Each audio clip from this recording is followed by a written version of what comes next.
ओम नमः शिवाय। जय श्री राधे कृष्णा। प्रिय भक्तजनों, आप सभी का मायरा वॉइस चैनल में हार्दिक स्वागत है। आप सभी को उत्पन्ना एकादशी की हार्दिक शुभकामनाएं। जो भी भक्तजन उत्पन्ना एकादशी का व्रत कर रहे हैं या एकादशी के व्रत की शुरुआत करना चाहते हैं, तो आज उत्पन्ना एकादशी के दिन से वह संकल्प लेके अपनी एकादशी का व्रत प्रारंभ कर सकते हैं और 1 साल बाद उसका उद्यापन अवश्य करें। तो आज की इस वीडियो में हम सुनेंगे एकादशी माता की कथा।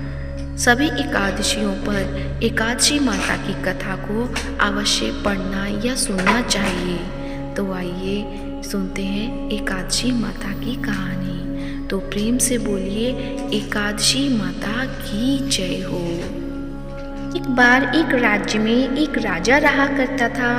राजा बहुत ही बुद्धिमान और बलशाली था। राजा सदैव अपनी प्रजा का बहुत अच्छे से ध्यान रखता था। प्रजा भी अपने राजा को बहुत पसंद करती थी। राजा की 2 बेटियां थीं। राजा अपनी दोनों बेटियों से बहुत प्रेम करता था। राजा की छोटी बेटी देखने में बहुत सुंदर और आकर्षक थी और राजा की बड़ी बेटी छोटी बेटी के मुकाबले थोड़ा कम सुंदर थी। राजा की छोटी बेटी ग्यारस माता की पूजा किया करती थी और सभी लोग राजा की छोटी बेटी से बहुत प्रेम करते थे और बहुत प्रशंसा किया करते थे। राजा भी अपनी छोटी बेटी को बड़ी बेटी से अधिक प्रेम करता था, जिस कारण राजा की बड़ी बेटी को अपनी छोटी बहन से बहुत नफरत होने लगी थी। राजा की दोनों बेटियां जब बड़ी हो गईं, तब एक पड़ोस राज्य में रहने वाला राजकुमार राजा की बड़ी बेटी के लिए रिश्ता लेकर आया। लेकिन जैसे ही उस राजकुमार की नज़र राजा की छोटी बेटी पर पड़ी, तो वह राजकुमार राजा की छोटी बेटी पर आकर्षित हो गया और उससे पहली नज़र में प्रेम कर बैठा। उस राजकुमार ने राजा की बड़ी बेटी के साथ विवाह करने से मना कर दिया और उसने राजा से कहा कि मैं आपकी छोटी बेटी से विवाह करना चाहता हूँ। जिसके बाद राजा की बड़ी बेटी यह देखकर अपनी छोटी बहन से बहुत क्रोधित हो गई और राजा की बड़ी बेटी ने अपनी छोटी बहन को अपना सबसे बड़ा दुश्मन मान लिया। राजा की बड़ी बेटी ने अपनी छोटी बहन से बदला लेने का निर्णय किया, जिसके लिए उसने अपनी छोटी बहन को जान से मारने का निर्णय किया। राजा की बड़ी बेटी ने अपनी छोटी बहन को मारने के लिए सबसे पहले एक लड्डू में जहर मिलाकर अपनी छोटी बहन को दे दिया और उसको लड्डू खाने के लिए कहा। लेकिन लड्डू खाने के बाद भी छोटी बहन को कुछ नहीं हुआ। बड़ी बहन यह देखकर बहुत आश्चर्यचकित हो गई, लेकिन बड़ी बहन ने हार नहीं मानी और उसने जब रात में छोटी बहन अपने कमरे में सो रही थी, तब एक मटके में सांप रखकर उसे कमरे में छोड़ दिया। लेकिन सांप भी छोटी बहन का कुछ नहीं कर पाया। जिसके बाद बड़ी बहन ने अपनी छोटी बहन से कहा कि चलो हम लोग कुएं में से पानी भरकर लाते हैं। जिसके लिए वह अपनी छोटी बहन को पानी भरने के बहाने कुएं के पास ले गई और उसने अपनी छोटी बहन को कुएं में धक्का दे दिया। लेकिन छोटी बहन को तब भी कुछ नहीं हुआ, क्योंकि हर बार ग्यारस माता उसकी रक्षा कर रही थी और उधर बड़ी बहन अपने सारे प्रयासों के बाद असफल हो रही थी, जिससे वह बहुत क्रोधित होती जा रही थी। फिर उसने अपनी छोटी बहन के पास जाकर उससे खुद ही पूछा कि मेरी छोटी बहन तुमको पता है, भगवान ने सबकी मृत्यु एक निश्चित समय पर लिखी हुई है और कैसे तुम्हारी मृत्यु होगी, क्या यह तुम जानती हो? तब छोटी बहन ने अपनी बड़ी बहन को बताया कि हाँ, मैं तो जानती हूँ कि मेरी मृत्यु कैसे होगी। छोटी बहन से यह सुनकर बड़ी बहन मन ही मन बहुत प्रसन्न होने लगी और उसने अपनी छोटी बहन से कहा कि तुम मुझे अपनी मृत्यु का राज बताओ। छोटी बहन ने अपनी बड़ी बहन से कहा कि मेरी मृत्यु तो एक तोते में है। जो तोते के गले में एक हार है उससे मेरी मृत्यु होगी। जब तक कोई भी व्यक्ति तोते को मारकर वह हार अपने गले में पहनेगा तो मैं मूर्छित हो जाऊंगी, और जैसे ही उस हार को अपने गले से उतारेगा तो मैं वापस से जीवित हो जाऊंगी। अपनी छोटी बहन की मृत्यु का राज जानकर बड़ी बहन बहुत ही खुश हो गई और उसने अपनी छोटी बहन को मारने के लिए उसके पालतू तोते को ढूंढना शुरू कर दिया। और छोटी बहन को इस बात का आभास हो गया था कि कोई उसकी जान लेना चाहता है, जिसके लिए वह अपने पिताजी के पास गई और उसने अपने पिताजी से कहा कि पिताजी, मेरी मृत्यु के बाद आप मुझे जलाइएगा मत, बल्कि आप मुझे अपनी पुरानी वाली हवेली में एक पलंग पे लिटाकर छोड़ दीजिएगा। अपनी छोटी लड़की की यह बात सुनकर राजा बहुत ही आश्चर्यचकित हो गए। राजा ने छोटी बेटी से पूछा कि बेटी, तुम यह क्या कह रही हो? तब राजा की छोटी बेटी ने बताया, पिताजी, समय किसी के लिए नहीं रुका है, कब क्या हो जाए किसी को कुछ पता नहीं है। और फिर राजा ने अपनी छोटी बेटी से कहा कि तुम ऐसी बातें क्यों कर रही हो? 2-3 दिन में तो तुम्हारा विवाह है। लेकिन छोटी बेटी ने अपने पिताजी को ऐसा करने पर मजबूर कर दिया और उनसे वचन ले लिया। राजा ने भी अपनी छोटी बेटी की बात स्वीकार कर ली और 2-3 दिनों के बाद जब शादी का समय आया तब राजकुमार बारात लेकर राजा के घर आया और राजकुमार और राजा की छोटी बेटी का विवाह शुरू हो गया। जैसे ही राजा की छोटी बेटी राजकुमार के साथ फेरे लेना शुरू करती है तो उसकी बड़ी बहन अपनी छोटी बहन के कमरे में जाकर उसके तोते को पकड़ लेती है और उसको चांदू से मार देती है। तोते के गले में जो हार था उसको अपने गले में धारण कर लेती है। जैसे ही बड़ी बहन उस हार को अपने गले में धारण करती है तो उधर छोटी बहन 3.5 ही फेरे ले पाती है और वहीं बेहोश होकर गिर जाती है। जिसके बाद राजा ने बड़े बड़े दर्द हकीमों को बुलाया और अपनी छोटी बेटी का इलाज करने के लिए कहा। राजा की बात सुनकर वैद्य ने छोटी बेटी को जब चेक किया तो राजा को बताया कि आपकी बेटी ना तो जीवित है और ना ही मरी हुई है, यह मैं पहली बार देख रहा हूँ। राजा ने वैद्य और हकीम को यह बात बाहर बताने से मना कर दिया और उनको कहा कि अगर तुमने यह बात किसी और को बाहर बताई तो हम तुम्हें फांसी दे देंगे। राजा ने अपनी छोटी बेटी को पुराने महल में ले जाकर एक पलंग में लिटा दिया और वहाँ पर कुछ सैनिकों को तैनात कर दिया। वापस अपने महल पर आ गया। राजा की बड़ी बेटी अपने पिताजी के पास आई और कहने लगी, पिताजी, अगर यह शादी संपन्न नहीं हुई तो आपकी इज्जत का क्या होगा?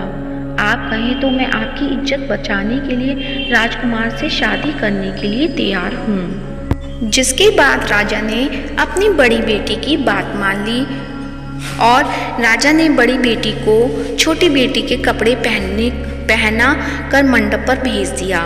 लेकिन राजकुमार यह जान गया कि यह राजा की छोटी बेटी नहीं है बल्कि यह राजा की बड़ी बेटी है। लेकिन जब राजकुमार ने शादी करने से मना किया तो सभी लोगों ने राजकुमार को विवश करके राजा की बड़ी बेटी से बचे हुए फेरों को संपन्न करा दिया और विवाह करवा दिया। जिसके बाद राजकुमार राजा की बड़ी बेटी को अपनी महल ले गया। राजकुमार राजा की बड़ी बेटी से ना तो बात करता था, न ही उसको पसंद करता था और ना ही उसके आसपास भटकता था। और राजकुमार ने यह फैसला लिया था कि वह अपनी प्रेमिका को ढूंढकर रहेगा और यह बात जानकर रहेगा कि उसके साथ क्या हुआ है। एक दिन राजकुमार अपने घोड़े पर सवार होकर राजा के पुराने महल के पास पहुंच गया, जहां पर उसने कुछ सैनिकों को देखा। महल के पास पहुंचकर राजकुमार ने जब महल को ध्यान से देखा तो वह समझ गया कि यह तो हमारे ससुर जी का महल है। तब राजकुमार ने सैनिकों से पूछा कि तुम लोग यहाँ क्या कर रहे हो और इस महल के अंदर उस पलंग पे कौन लेटा है? इसके बाद सैनिकों ने बताया कि यहाँ पर राजा की छोटी बेटी लेटी है। यह सुनकर राजकुमार बहुत प्रसन्न हुआ और वह तुरंत अपनी प्रेमिका के पास पहुँच गया और उसकी सेवा करने लगा। जैसे ही रात हुई तो राजा की छोटी बेटी उठकर खड़ी हो गई राजकुमार यह देखकर बहुत खुश हो गया और उसने अपनी प्रेमिका से पूछा कि तुम यहाँ क्या कर रही हो? तुम मेरे साथ मेरे घर चलो।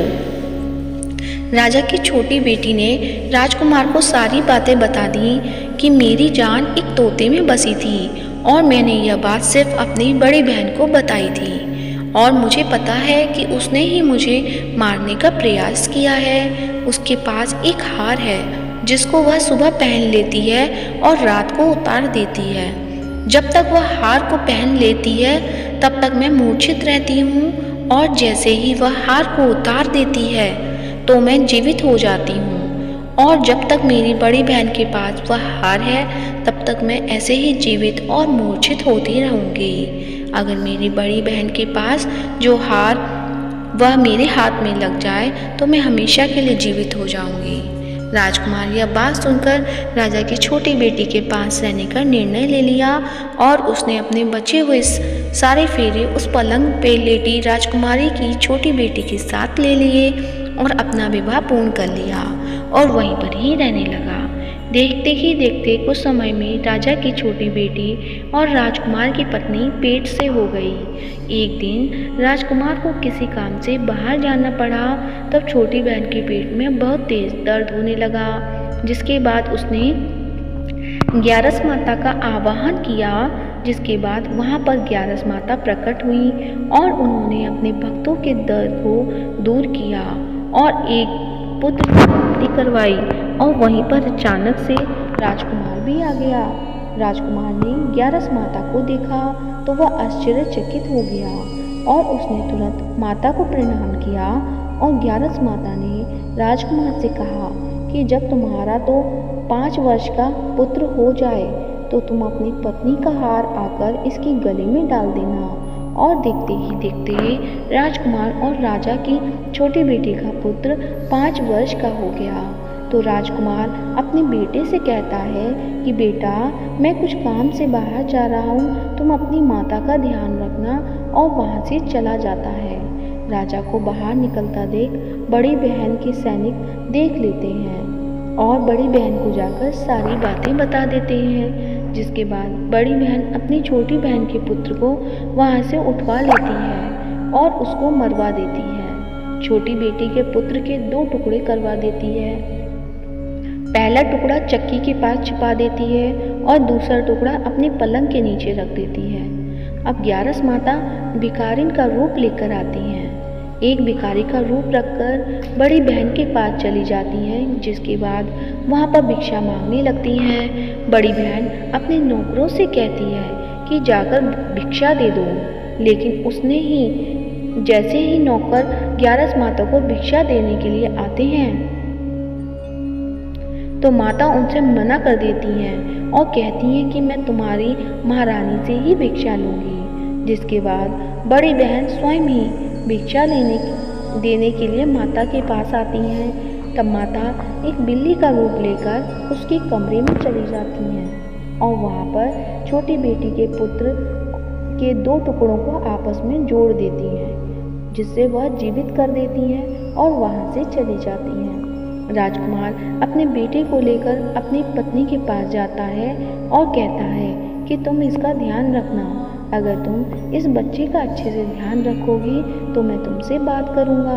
एक दिन राजकुमार अपने बच्चे से कहता है कि तुम मम्मी से उनके गले का हार मांग लो। जिसके बाद राजकुमार का लड़का अपनी मम्मी के पास जाता है और कहता है कि मम्मी, मुझे तुम्हारा हार चाहिए जो तुमने गले में पहन रखा है।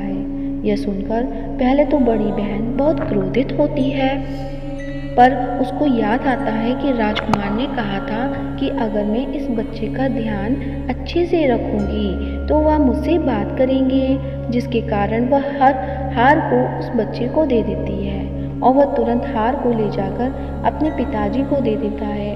और तभी राजकुमार अपनी बेटी को लेकर वहाँ से जाने लगता है और अपनी पत्नी से कहता है कि तुम हमारे लिए खाना बनाकर रखना, मैं शाम को आकर तुम्हारे साथ खाऊंगा। और वह अपनी बेटी को लेकर वहाँ से चला जाता है। जिसके बाद वह राजा के पास जाता है और उनको सारी बातें बता देता है। राजा अपनी बड़ी बेटी की यह करतूत सुनकर बहुत क्रोधित होते हैं और अपनी परवरिश पर ही दोष देने लगते हैं और राजकुमार को अपनी छोटी बेटी के साथ रहने के लिए आदेश देते हैं। तो प्रेम से बोलिए एकादशी माता की जय हो। जैसे एकादशी माता ने छोटी बहन की रक्षा की, ऐसे सभी की रक्षा करें। तो प्रेम से बोलिए एकादशी माता की जय हो। विष्णु भगवान की जय हो, लक्ष्मी नारायण भगवान की जय हो। अब सुनते हैं एकादशी माता की आरती। तो आइए सब मिलके करते हैं एकादशी माता की आरती। ओम जय एकादशी माता, मैया जय एकादशी माता। विष्णु पूजा व्रत को धारण कर शक्ति मुक्ति पाता। ओम जय एकादशी माता, तेरे नाम गिनाऊं देवी, भक्ति प्रदान करनी। गण गौरव की देनी माता, शास्त्रों में बरनी। ओम जय एकादशी माता, मार्गशीर्ष के कृष्ण पक्ष की उत्पन्ना विषतारिणी जन्मी। शुक्ल पक्ष में हुई मोक्षदा, मुक्तिदाता बन गई। ओम जय एकादशी माता, पोष में कृष्ण पक्ष की सफला नामक है। शुक्ल पक्ष में होए पुत्रदा, आनंद अधिक रहे। ओम जय एकादशी माता, नाम षटतिला मास में कृष्ण पक्ष आवे। शुक्ल पक्ष में जया कहावे, विजय सदा पावे। ओम जय एकादशी माता, विजया फागुन कृष्ण पक्ष में शुक्ला आमल की। पाप मोचने कृष्ण पक्ष में चैत महावली की। ओम जय एकादशी माता, चैत शुक्ल में नाम कामदा, धन देने वाली। नाम बरूथनी कृष्ण पक्ष में वैशाख महाबाली। ओम जय एकादशी माता, शुक्ल पक्ष में होए मोहिनी, अपराज्येष्ठ कृष्ण पक्षी। नाम निर्जला सब सुख करनी, शुक्ल पक्ष रखी। ओम जय एकादशी माता, योगिनी नाम आषाढ़ में जानो, कृष्ण पक्ष करनी। देवशयनी नाम कहायो, शुक्ल पक्ष धरनी। ओम जय एकादशी माता, कामिका श्रावण में आवे, कृष्ण पक्ष कहिए। श्रावण शुक्ला होए पवित्रता, आनंद से रहिए। ओम जय एकादशी माता, अजा भाद्रपद कृष्ण पक्ष की परिवर्तनी शुक्ला। इंदिरा अश्विन कृष्ण पक्ष में व्रत से भवसागर निकला। ओम जय एकादशी माता, पापांकुशा है शुक्ल पक्ष में आप हरनिहारी। रमा मास कार्तिक में आवे, सुखदायक भारी। ओम जय एकादशी माता, देवधानी शुक्ल पक्ष की दुख नाशक मैया। पावन मास में करो विनती, पार करो नैया। ओम जय एकादशी माता, परमा कृष्ण पक्ष में होती जन मंगल करनी। शुक्ल मास में होए पद्मिनी, दुख दारिद्र्य हरनी। ओम जय एकादशी माता, जो कोई आरती एकादशी की भक्ति सहित गावे। जन गुरदिता स्वर्ग का वासा, निश्चय वह पावे। ओम जय एकादशी माता, मैया जय एकादशी माता, मैया जय एकादशी माता। तो प्रेम से बोलिए एकादशी माता की जय हो।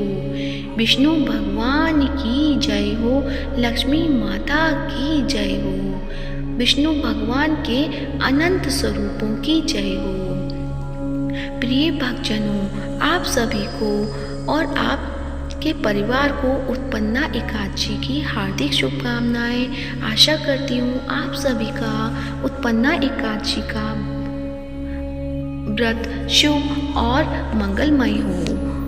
और इस वीडियो को ज़्यादा से ज़्यादा शेयर कीजिए, लाइक कीजिए और साथ ही चैनल को सब्सक्राइब कीजिए और कमेंट बॉक्स में विष्णु भगवान के अनंत स्वरूपों की जय हो या एकादशी माता की जय हो अवश्य लिखें। धन्यवाद। जय श्री हरि।